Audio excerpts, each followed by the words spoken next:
Hi, this is Remembering the Past, the show where we talk about people who died recently who've had a profound effect on our history, our society, or our culture. We're going to go from the ridiculous to the sublime tonight. We're going to start out with Verne Gagne, who died recently at the age of 89. Verne Gagne was one of the great wrestlers of our era. He was a 16-time world heavyweight champion. He was one of the heroes of wrestling in the 1950s when wrestling was a mainstay of early television, and he bridged the gap between legitimate wrestling and the sort of fake wrestling that they do today. He was actually a fantastic athlete. Here's the WWE on Verne Gagne, featuring an interview with legendary wrestling announcer Mean Gene Okerlund. Now, for those of you just joining us, all of us here at WWE are saddened to report the legendary wrestler, promoter, and trainer Verne Gagne passed away yesterday at the age of 89. His Hall of Fame career spanned more than 40 years, but his impact on the world of sports entertainment will last forever. Obviously, a very sad day for the people that do and work with Verne, but also the big fan base that this guy had through the years. He was one of a kind, without any question. He opened the door for a lot of guys to make a lot of money.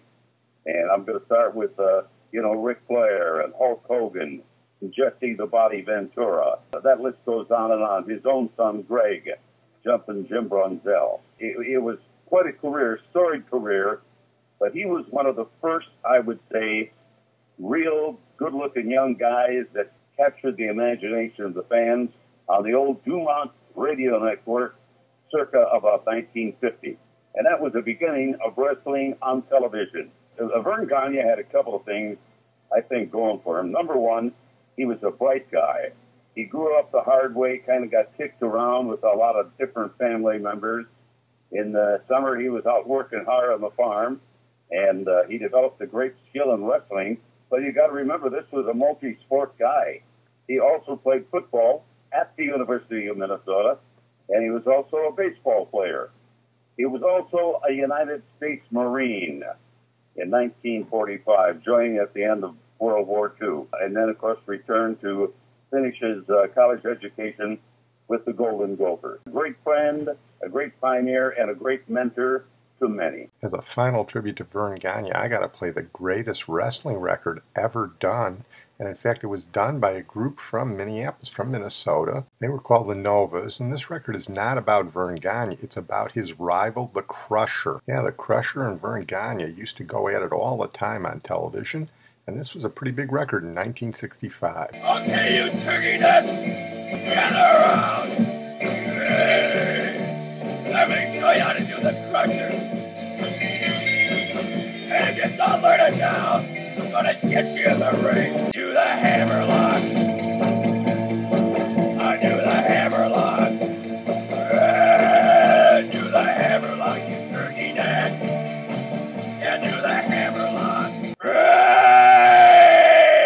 That was for all you turkey necks out there in memory of Verne Gagne. I'm going to make a brief mention of Joseph Lechleider, who died recently at the age of 82. Joseph Lechleider was the first person to show that it was possible to reliably send broadband signals over traditional copper telephone lines. Lechleider worked for Bellcore, a research firm that was split off from AT&T in 1982 when the government broke up the phone monopoly. His research in the 1980s would prove instrumental in giving the phone companies the technology they needed to later offer high-speed DSL internet service. In 2013, Lechleider was inducted into the Inventors Hall of Fame for his accomplishments. In the 1980s, the phone companies were trying to figure out how to use their existing networks to provide more rich multimedia experiences.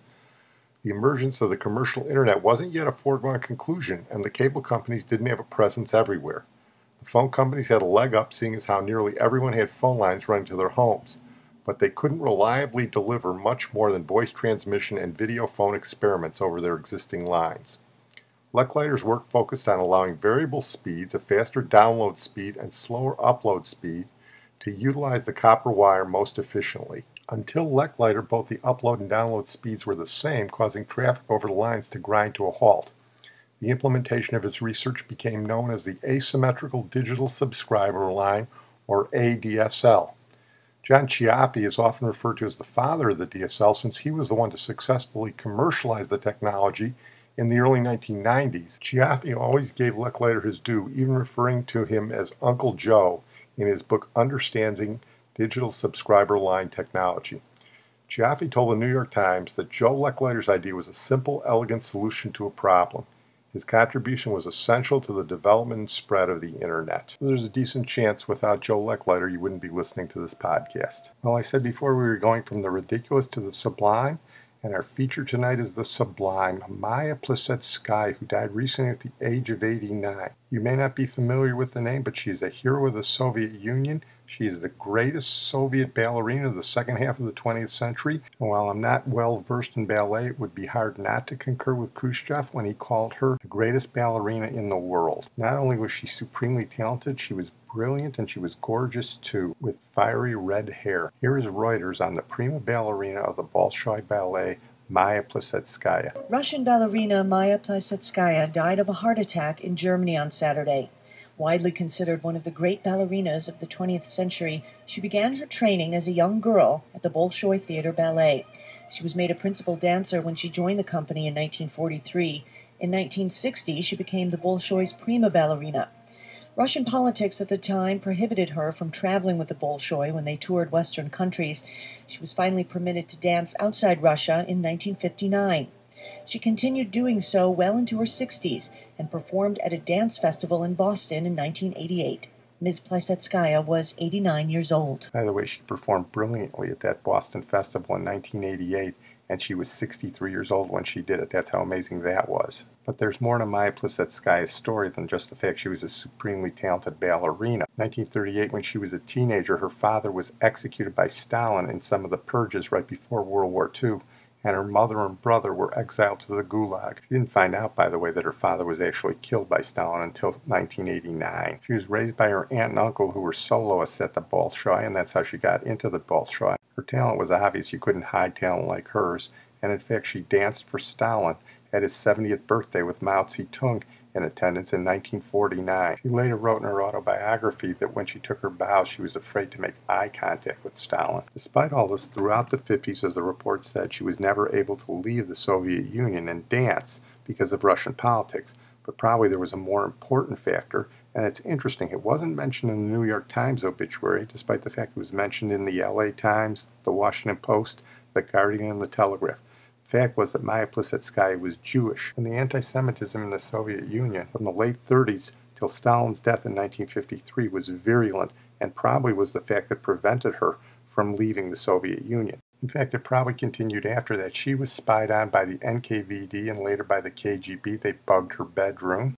They accused her of spying for the British. The ironic thing is what saved her was the ascendancy of Khrushchev and the Cold War. In the late 50s and early 1960s, Khrushchev was anxious to show off Soviet culture, especially the supremacy of Soviet culture and things like ballet, and he allowed her to travel to the United States, and she quickly became a favorite of the Kennedys.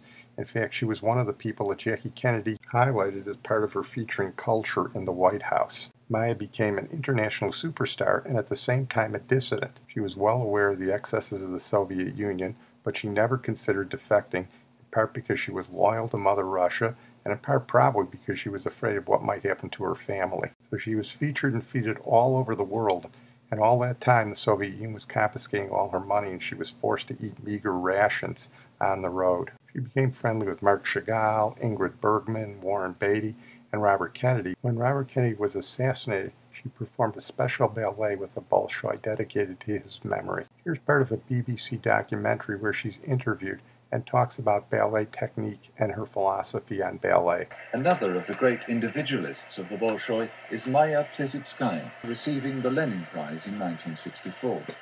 It's one of the highest accolades for an artist in the Soviet Union. Today is one of the happiest days in my life. I've been awarded a Lenin Prize. Plisetskaya is known for a radical and adventurous approach to the role she plays and to the new ballets that over the last 15 years she's encouraged, sometimes directed and choreographed herself.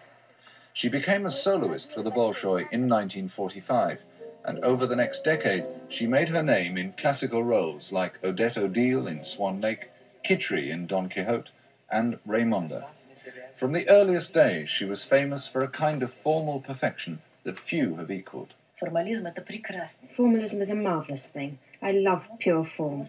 Even form for form's sake. There's something in that. Rembrandt drew a golden chain on a black background for the sake of form. It's absolutely beautiful. It's the same in ballet, or in any of the arts. Mastery of form is a fine thing. But if in addition to that, you have the art of hearing the music, and you have to hear it, you have to dance it, you have to sing it with your body, then in addition to technique, you will have expressiveness. We don't have words.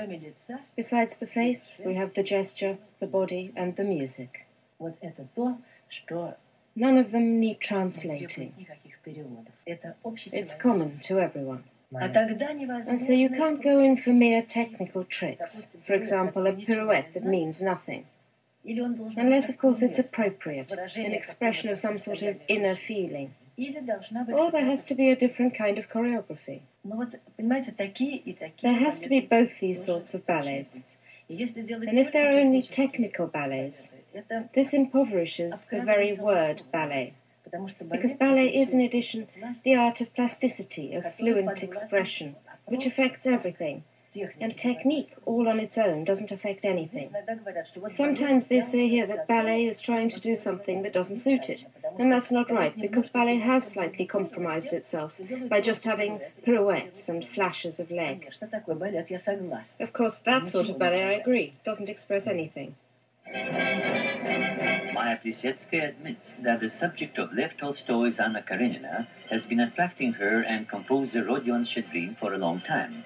In the new ballet, the famous ballerina made her debut as a director and choreographer. The realization of a great prosaic work in ballet is in itself a risky matter. The production differs from the classical traditions of Russian ballet. It is, in a way, an attempt by Maya Plisetskaya to portray the complicated feelings of the heroine of the novel in a pantomime dance. The thing is that Chekhov uses very few words which actually express anything. But all the same, a tragedy is taking place. You have this situation possibly in Chekhov's difficult plays. He sometimes even has moments where people are simply drinking tea and not doing anything. It's boring country life at the dacha. And at this time, their lives are collapsing. This is all between the lines, and not expressed at all. And this time of tragedy can only be expressed by plasticity, fluent movement, and music. And that's how it's conveyed by Shchedrin. With other dancers of her generation, Maya Plisetskaya has had some opportunities to introduce new work into the repertoire. Heard them refer to composer Rodion Shchedrin. Rodion Shchedrin was also her husband and her collaborator, and he did some of the arrangements for some of her ballets. When the Soviet Union fell, they moved to Germany, where they established a foundation to create a public archive of their work and to support artistic endeavors in ballet and music. Like I say, I'm not a ballet guy, but you just watch her and you know that you're watching something special. And besides that, by any measure, she was a hero. Here you have the most talented person in the world in her craft. She could barely get by with what they paid her. They spied on her. She was quite aware of the artistic limitations she was under and the lost opportunities. And yet she managed to overcome all that and remain loyal to her craft, and amazingly pretty much loyal to the Soviet Union as well. If I had to compare her story to any one person's, I'd compare it to Jackie Robinson. And I know this may be heresy in some circles, but I think in many ways she overcame as much, and considering what they did to her parents, maybe even more than Jackie Robinson did. I'm going to close on that note. I want to thank my producer and IT genius, Sid Tepps. Maya Plisetskaya had many memorable roles, but her signature role was the dying swan. She used to go to the parks in Moscow to study the swans so she could recreate their movements on stage. So we're going to close tonight with not the dying swan, because we did that for Maria Talchik, but with the Black Swan movement from Swan Lake with the music by Peter Ilyich Tchaikovsky. We will probably not see the likes of Maya Plisetskaya in our lifetimes again.